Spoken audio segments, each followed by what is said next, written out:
Market లో invest చేసి మీ డబ్బులు డబుల్ చేసుకోవాలనుకుంటున్నారా? సుందరరామిరెడ్డి గారి సెమినార్ కి అటెండ్ అవ్వండి.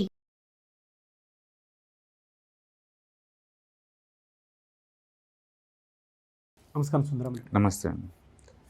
డీమార్ట్ అధినేత దమాని గారు, ఆయన అంత సక్సెస్ అవ్వడానికి, కంపెనీని అక్కడ దాకా తీసుకొని రావడానికి, ఆ బిజినెస్ని ఏ విధంగా ఆయన ఐడియాలజీ ప్రకారం ఎక్కడ దాకా తీసుకొని రావడం జరిగింది?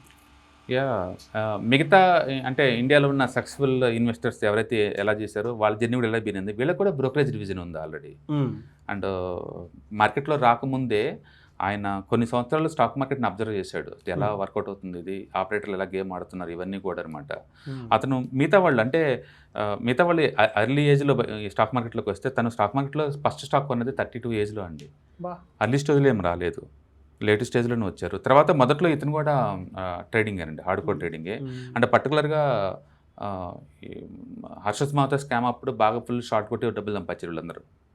తను కూడా ఉన్నట్టుండి అంత ఫుల్ సక్సెస్ పర్సంటేజ్లు ఉన్నప్పుడు ఏసీసీ సిమెంట్ పెద్ద పెద్ద సంపాదించారు ఆ టైంలో.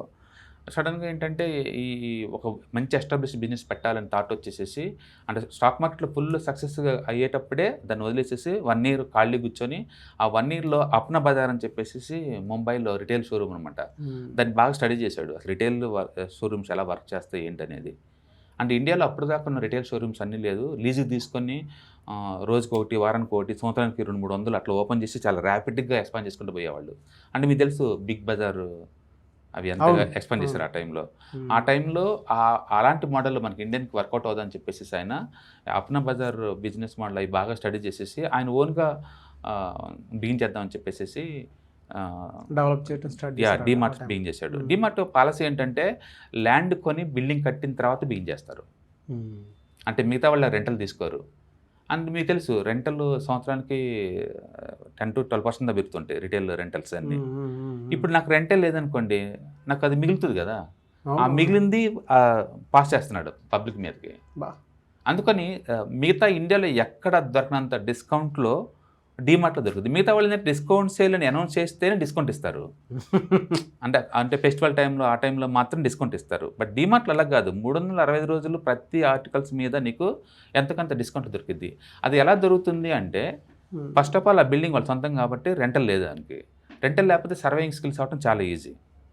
అంటే ఓవరాల్ రెవెన్యూలో రెంటలే 10% పడుద్ది మామూలుగా వాళ్ళ ఖర్చులు. వీళ్ళకి రెంటల్ లేదు కదా, దాంతో ఏంటంటే అది మొత్తం కూడా కస్టమర్స్కి పాస్ చేస్తున్నాడు.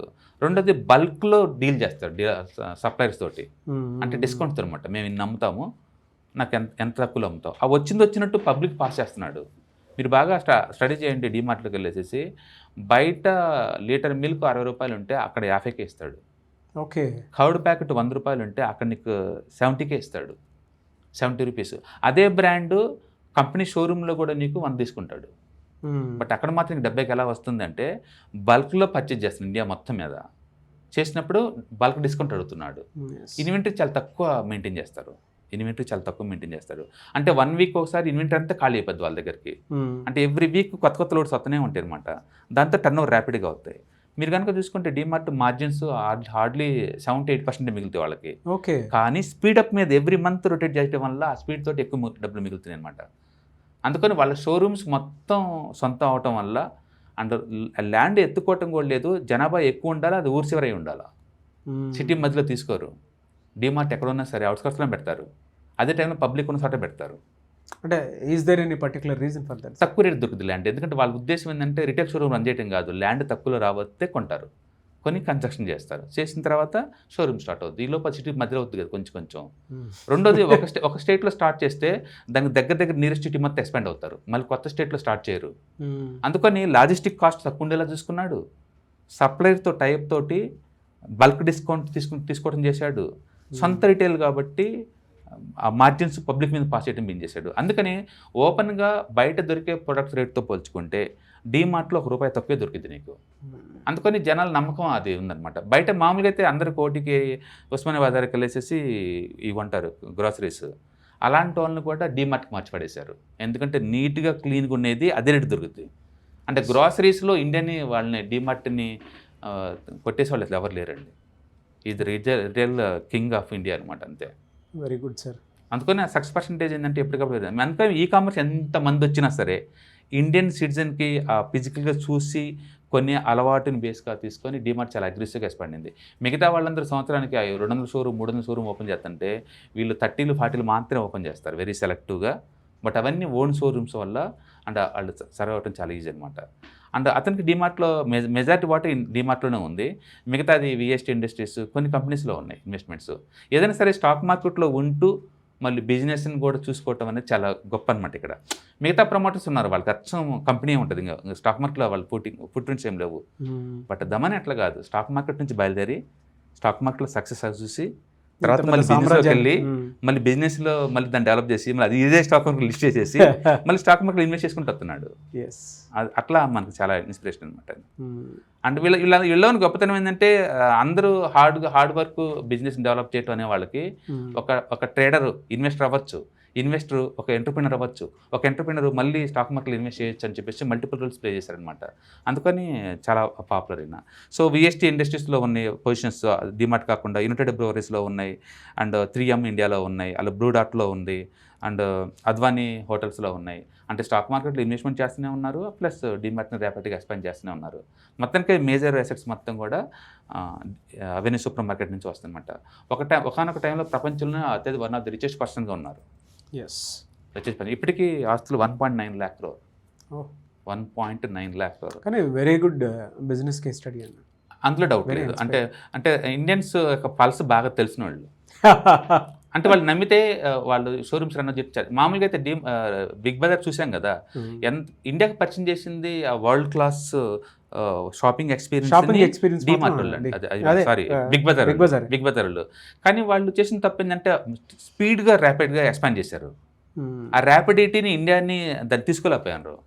బట్ డిమార్ట్ అట్ట కాదు, వెరీ ప్లాన్డ్గా ఓన్లీ అవుట్స్కట్స్లో ఓన్ ల్యాండ్ బ్యాంక్ మీద డెవలప్ చేసుకుంటూ వెళ్ళిపోయారు.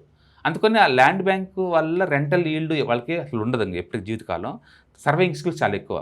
అందుకని ఈవెన్ 4-5 రిసెషన్లు వచ్చినా సరే మిగతా రిటైల్ షోరూమ్స్ అని క్లోజ్ అవుతాయేమో కానీ డిమార్ట్ క్లోజ్ అవ్వదు, ఎందుకంటే వాళ్ళు ఓన్ ల్యాండ్స్ అవన్నీ. ఫ్యూచర్లో అది ల్యాండ్ పెరగడం తప్ప తగ్గడాలే ఉండదు కదా. కాబట్టి దట్స్ వెరీ వండర్ఫుల్ స్ట్రాటజీ అనమాట. మేబీ వీళ్ళ వల్ల కూడా అవ్వలేదు, ఇది వాల్మార్ట్ అంటే మిగతా వాళ్ళ వల్ల కూడా అవ్వలేదు ఇలాంటి బిజినెస్ వాళ్ళు. But retail side land bank own land bank develop అయిన వాళ్ళు మెక్డొనాల్డ్ ఉన్నారు.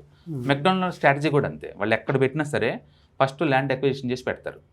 ప్రపంచంలో one of the real estate king అంటే McDonald.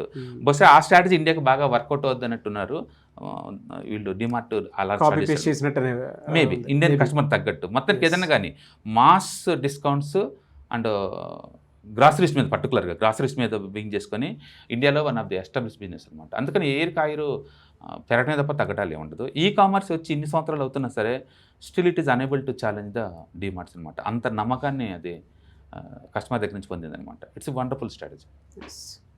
Thank you so much. Hi, one day class room ఎన్విరాన్మెంట్లో ఆఫ్లైన్ వెబినార్ జరగబోతుంది.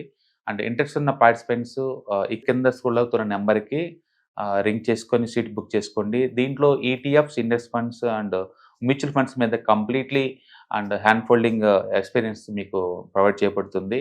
దీని ద్వారా ఏంటంటే మనం అసెట్స్ని స్టాక్ మార్కెట్లో ఎలా మేనేజ్ చేసుకోవాలి, ఎలా గ్రో చేసుకోవాలి, ఎలా ప్రొటెక్ట్ చేసుకోవాలో అంటే ప్రాక్టికల్గా నేర్చుకుంటారు. కాబట్టి ఇంట్రెస్ట్ ఉన్న పార్టిసిపెంట్స్ కింద స్క్రోల్ అవుతున్న నెంబర్కి పింగ్ చేసి సీటు రిజర్వ్ చేసుకోండి. Thank you.